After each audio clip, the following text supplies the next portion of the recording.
السلام عليكم ورحمة الله وبركاته، أهلا وسهلا بحضرتك. النهارده احنا من داخل معرض اي جي موتورز ومعانا عربية كيا سبورتاج موديل 2025 الفئة الثانية. العربية من حيث المواصفة فهي اس يو في كومباكت، وهي بالمناسبة نفس أختها بقى هيونداي توسان، الاثنين بقى هناء وشيرين زي ما بيقولوا. من ناحية الموتور فكيا سبورتاج بتنزل الموتور ال 1600 سي سي تيربو جي دي اي 180 حصان 250 نيوتن مع فتيس دول كلاتش 7 سرعات، وبيكون في منطقه عزل كده في بطن الكبوت عشان تعزل الصوت والحراره اللي طالعين بقى من الموتور عن باقي جسم العربيه. وبالنسبه بقى لارقام التسارع واستهلاك البنزين فالتسارع بتتكلم في 9 ثواني و9 من 10 عشان تمشي العربيه من 0 ل 100، والاستهلاك البنزين تقريبا في رينج كده 8.5 لتر كل 100 كيلو. العربيه في تصميمها جامد جدا يا جماعه، عربيه شكلها شيك جدا. الشبكه بقى اللي في وش العربيه من قدام هنا الشبكه عريضه مميزه كده بتاعت العربيه مع علامه كيا فوق الشبكه، وكمان هنلاقي بقى في الاكسدام من قدام كده في فتحات تهويه مع فتحات تهويه برضو تحت حوالين الديفيوزر اللي بيجي باللون الاسود. وبالنسبه للكبوت بقى نلاقي خطين على الجنبين، كل خط فيهم بقى بادئ من فوق الفوانيس ومكمل لحد المرايات، لكن مفيش خطوط على الكبوت. الكبوت بقى انسيابي خالص كده وماشي بقى مع سحبه البربريز اللي قدام عشان يكمل بقى الايرودايناميك بتاع العربيه، يديها بقى تسارع كويس مع كمان بقى استهلاك بنزين برضو معتدل. بيكمل برضو الشكل الشيك اللي قدام بقى الفوانيس منظومه الاضاءه في العربيه كلها ال اي دي. هنا بقى الفوانيس الرئيسيه مع الدي لايتس بقى اللي بشكلها تحس ان هو حرف سي كده، مع كمان الفوجات اللي بتيجي حوالين الديفيوزر من تحت بقى كده. جنب العربيه هنا برضو هتلاقي بقى الطول بيجي 4 متر 51 سم والعرض بيجي متر 86 سم، مع طول قاعده عجلات 2 متر 68 سم. والخلوص الارضي العربيه هنا العربيه عاليه عن الارض، خلوص بيجي 17 سم. العربيه بقى تلاقيها حلوه جدا معاك في المطبات، مش هتحك بقى في المطبات ولا النقر ولا الكلام ده كله، ارتفاعها مناسب جدا للعربيه اس يو في. واول حاجه في تجهيزات الجنب هنلاقي المرايات هنا بتيجي بلون العربيه وفيها اشارات جانبيه، وبتكون كمان فيها خاصيه الضم والاغلاق مع فتح وقفل العربيه. هنا بقى الابواب بيجي فيها بصمه في باب الراكب الامامي وباب السواق. اما بالنسبه للجنود فبتكون تو تون بنقشه رياضيه شيك جدا، ومقاسها بيكون 17 بوصه ببروفايل كاوتش بقى 215 على 65. والازاز الخلفي هنا بيكون في ميه، وفي بقى اطار من الكروم حوالين الازاز كده دايما يدور شكله شيك جدا. برضه هنا من ضمن الشياكه كده فيه ادي هنا اطار كده من الكروم ماشي لحد كمل برضه لحد هنا كده تمام. وزي ما قلنا قبل كده او شفنا بقى سبورتاج اللي هي ال بيكون فيه هنا شراعه كده، بس هي مش موجوده هنا. طبعا ده يعتبر من ضمن الفروق اللي بين ال والعاديه، ان هنا بيبقى فيه شراعه في ال، هنا مفيش شراعه. بيكون في هنا روف راكس بنفس لون العربيه. مفيش بقى في الفئه دي فتحه سقف، فتحه السقف بتبدا من الفئه الثالثه بتكون فتحه سقف بانوراما. احنا بقى الخلفيه بتاعت العربيه في خلفيه شيك جدا زي ما حضراتكم شايفين، بتبدا من اول هنا فوق بسبويلر خلفي مدمج كده، بيكون في اشاره هنا لون الفرامل، والمساحات بتكون جوه هنا كده ما بتكونش بره، شكلها شيك طبعا. هنا طبعا الازاز بيكون فاميه او ملون.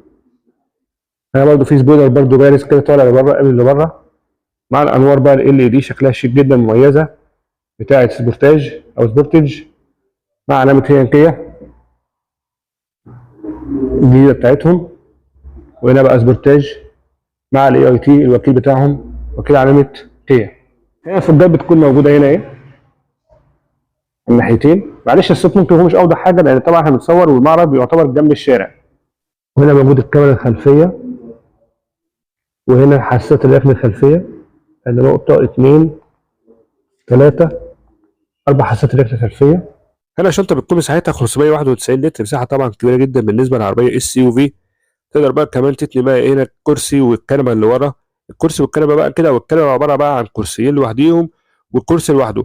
تقدر برضه تتنيهم من بقى المقابض اللي على جنبين الشنطه كده عشان توسع المساحه دي. ممكن توصل بقى معاك لاكتر من 1790 لتر تقريبا. وموجود كمان بقى هنا في رف كده، بس هو بقى مش جامد قوي او مش ناشف، ما ينفعش بقى تحط فوقيه حاجه، هو طري ما ينفعش تحط فوقيه حاجه. ومن ضمن التجهيزات اللي موجوده في الشنطه هنلاقي في اماكن لتعليق الاكياس، وفي كمان فتحه 12 فولت، وفي كمان وحده اضاءه هالوجين. هنا زاويه دخول الباب واسعه على فكره، بس المشكله بس في العمود ده في المعرض الزاويه يعني الباب هيخبط هنا. كمان لو فتحناها لحد الاخر هنلاقي الفتحه بقى ممكن توصل معاك لزاويه تقريبا 90 او اقل من كده، حاجه بسيطه. وكمان العزل هنا بتاع الباب حلو جدا يا جماعه. هنلاقي بقى هنا كمان في عزل تحت عشان خاطر يحمي بقى العتب من الامطار ومن التراب. هنا ماتيريال الباب يكون بلاستيك، بس بلاستيك مش ناشف قوي. مساحه الازاز هنا يعتبر صغيره مش كبيره، يعتبر مش كبيره. وادي المقبض شكله شيك من النيكل تمام. هنا برضه بلاستيك. هنا مقبض الباب ده كده جلد، بس جلد برضه مش قوي قوي، مع برضه مساحه تخزين صغيره. وهنا السماعات كبيره. لما نخش بقى مع بعض جوه العربيه المساحات هنا طبعا حلوه جدا.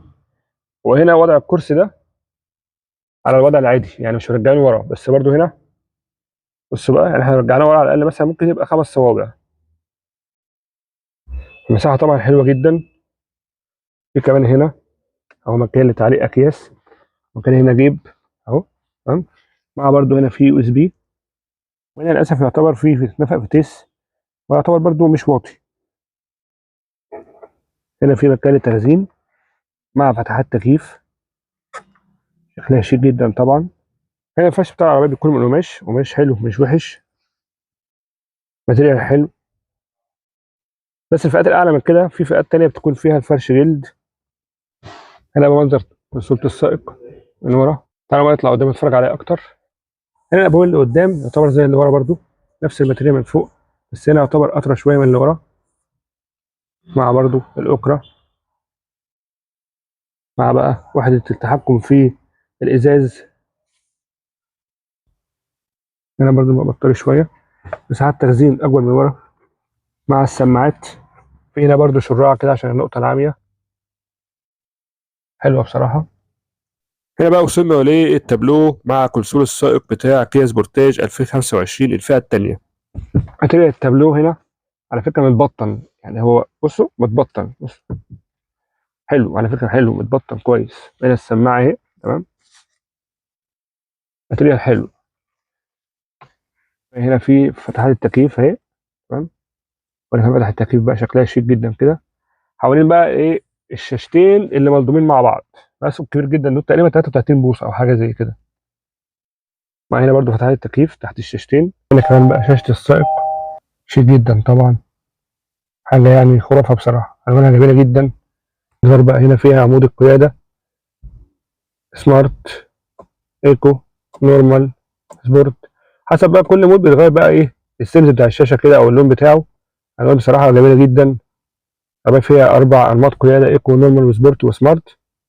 الشاشه بقى بيبان فيها كمان استهلاك البنزين بقى والRPM والكلام ده كله، وبيانات الرحله. الطاره هنا بتيجي جلد 3 بوكس، طاره مالتي.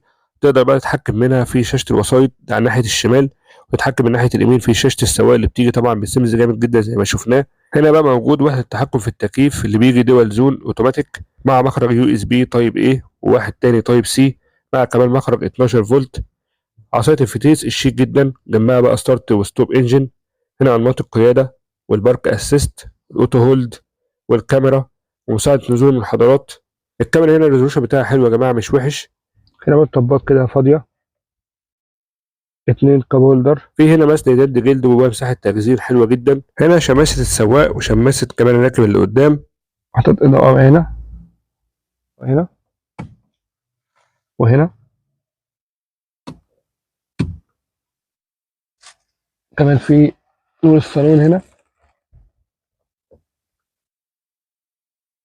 دول بقى هنا اختصارات كده عشان تتحكم في مستوى الاضاءه والثبات الالكتروني، وزرار الفرامل ليد الكهرباء اللي بيجي بقى مكانها حلو جدا زي عربيات مرسيدس. من ناحيه عوامل الامان والسلامه، فالعربيه بيجي فيها بقى 4 ايرباج، مع انظمه الفرامل ABS والABD والASB، حساسات ركن خلفيه، كاميرا خلفيه، اوتو هولد. بيجي فيها كمان مساعده نزول المنحدرات، باكج حلو من عوامل الامان والسلامه. العربيه بقى دلوقتي موجوده في معرض ايجي موتورز في العجوزه بسعر 2,150,000. هسيب لحضراتكم بقى ارقام التليفونات المعرض على الشاشه. بعد ما اتفرجنا على العربيه حته حته، طبعا العربيه يعني كويسه جدا، عربيه عامله مبيعات هايله في السوق. يعتبر هي وتوسان ماشيين جنب بعض، وهما الاثنين يعتبر اصلا شركه واحده، زي ما بيقولوا هناء وشيرين، دي ودي كده زي بعض بالظبط. العربيه حلوه جدا بالنسبه لعوامل الامان والسلامه، وعربيه حلوه جدا برده بالنسبه للفوتشرز اللي فيها او الاوبشن اللي فيها. وشكلها برده شيك جدا، تصميمها مميز جدا بصراحه. انا بتعجبني التصميم بتاعها اكتر من توسان بصراحه، يعني طبعا دي اراء وكل واحد بقى وذوقه، بس انا بتعجبني بصراحه السبورتاج، شكلها اشيك من التوسان. بس كده في النهايه بقى، لو عجبك الفيديو ده عامله بلايك وشير وسبسكرايب، ونقابل حضراتكم ان شاء الله مع فيديو تاني، والسلام عليكم ورحمه الله وبركاته.